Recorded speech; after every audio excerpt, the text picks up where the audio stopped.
જય હિન્દ મિત્રો, પીએસઆઈની પરીક્ષા આપ્યા બાદ બધા જ મિત્રોને એક ક્વેશ્ચન છે કે સર મેરિટ કેટલા માર્ક્સે અટકશે. તો મિત્રો મેરિટ કેટલા માર્ક્સે અટકશે એ જોતા પહેલા આપણે જોઈએ કે મેન્સમાં કેટલા માર્ક્સ હોવા જોઈએ. મિત્રો બધાએ સારા અક્ષરે સારા શબ્દો વાપરીને મેન્સ લખી હોય તો ઓછામાં ઓછા આપણને કેટલા માર્ક્સ હોવા જોઈએ એ ચર્ચા કરીએ.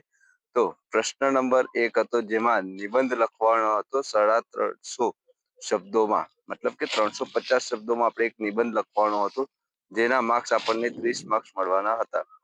જો મિત્રો તમે સારા અક્ષરે અને સારા શબ્દોનો ઉપયોગ કરી કોઈ નિબંધ લખ્યો છે અને એ 350 શબ્દોમાં ઉલ્લેખ કરેલો છે અને કોઈ ગ્રામરકલી ભૂલ નથી તો તમારે ઓછામાં ઓછા 20 માર્ક્સ તો નિબંધમાં હોવા જોઈએ. તો મિત્રો જો તમને 20 માર્ક્સ નિબંધમાં મળે છે તો સારું કહેવાય. અને આગળ જોઈએ 1/3 ભાગમાં જે સંક્ષિપ્ત કરવાનું હતું જેના 10 માર્ક્સ હતા તો આમાં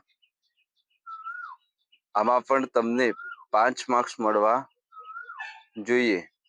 તો મિત્રો આ સંક્ષિપ્ત હતું એનું શીર્ષક તમે શું લખ્યું છે એ મને ખાસ કોમેન્ટ કરજો. મારી દ્રષ્ટિએ મતલબ કે મેં વિચાર્યું એ પ્રમાણે મને ઔપચારિક અને અનૌપચારિક પ્રકારનું શિક્ષણ આ મને શીર્ષક લાગે છે, પરંતુ બધાને અલગ અલગ વિચાર પ્રમાણે શીર્ષક હોય છે. હવે સાચું શીર્ષક શું છે એ મને બી ખબર નથી, તો તમને જો ખબર હોય તો તમે મને કોમેન્ટ ખાસ કરજો.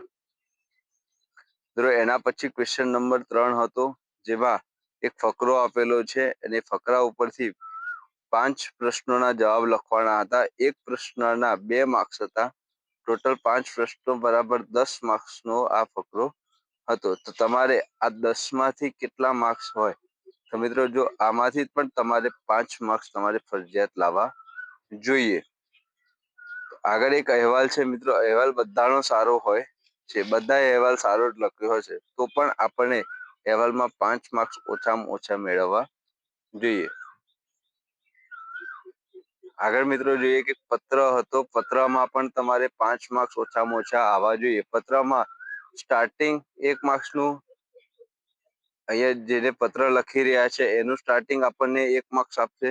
વિષય જે તમે લખ્યો છે એનો 1 માર્ક્સ મળશે અને પત્ર લખવાની શરૂઆત તમે કરો છો એનો 1 માર્ક્સ અને પત્રનું એન્ડ સારું કર્યું છે તો 1 માર્ક્સ. ટોટલ આ 5 માર્ક્સ તો તમને સારા મળવા જ જોઈએ. બાકીનું જે પત્રનું જે લખાણ છે અંદરનું એના તમને 5 માંથી કેટલા મળે છે એ તમારે તમારા લખાણ ઉપર છે. હવે મિત્રો ઇંગ્લિશમાં વાત કરીએ તો ઇંગ્લિશમાં પણ સંક્ષિપ્ત કરવાનું હતું તો એમાં પણ તમારે 5 માર્ક્સ ઓછામાં ઓછા હોવા જોઈએ. બીજું ક્વેશ્ચન હતા ઇંગ્લિશમાં ફકરા પરથી જ લખવાના હતા. એમાં પણ 5 ક્વેશ્ચન હતા. એક ક્વેશ્ચનના 2 માર્ક્સ હતા. ટોટલ 10 માર્ક્સ હતા. તો મિત્રો આ પણ તમારે 5 માર્ક્સ ઓછામાં ઓછા સાચા હોવા જોઈએ. અને મિત્રો લાસ્ટ જે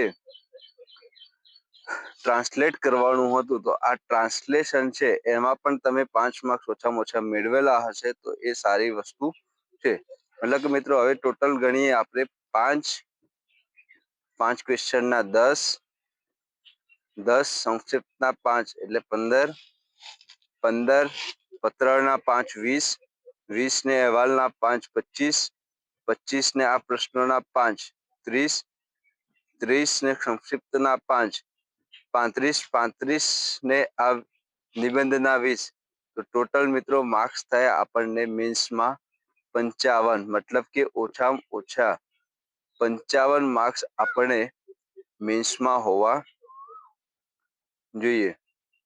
મેન્સમાં મિત્રો 55 પ્લસ માર્ક્સ તમારે હોવા જોઈએ. બેઝિકલી 55 માર્ક્સ મોસ્ટલી બધાને હશે. જેને સારું મેન્સ લખ્યું હશે એમને ઓછામાં ઓછા 55 માર્ક્સ તો હશે. હવે મિત્રો તમારે પ્રિલિમ્સમાં 175 પ્લસ માર્ક્સ હશે તો તમે એકદમ સેફ છો. તમારે 100% સિલેક્શન થવાની સંભાવના છે. ટોટલ માર્ક્સ થાય છે મિત્રો 225 પ્લસ. જો તમારે 225 પ્લસ મેરિટ બને છે તો તમારું સિલેક્શન 100% થવાની સંભાવના છે. તો મિત્રો તમારે મેન્સમાં કેટલા માર્ક્સ થાય છે અને તમારે પ્રિલિમ્સમાં કેટલા માર્ક્સ થાય છે અને તમારું ટોટલ માર્ક્સ કેટલા થાય છે એ મને જરૂર કોમેન્ટમાં કરજો, જેથી આપણને મેરિટનો અંદાજ આવી શકે. તો મિત્રો ખાસ તમે મને કોમેન્ટ કરજો તમારે કેટલા પ્રશ્નો સાચા પડ્યા છે. બીજું મિત્રો, જો તમારે પ્રિલિમ્સ અને મેન્સમાં માર્ક્સ ના થતા હોય અને તમે મેરિટનો વેઇટ કરો છો, તો વેઇટ કરશો નહીં અને કોન્સ્ટેબલની તૈયારી ખાસ ચાલુ કરી દેજો. મિત્રો, તમે જે પ્રિલિમની તૈયારી કરી હતી પીએસઆઈ માટે, એ જ તૈયારી તમારે કોન્સ્ટેબલ માટે કરવાની છે. તો એ તૈયારી કરશો તો કોન્સ્ટેબલમાં 100% ફાયદો થશે.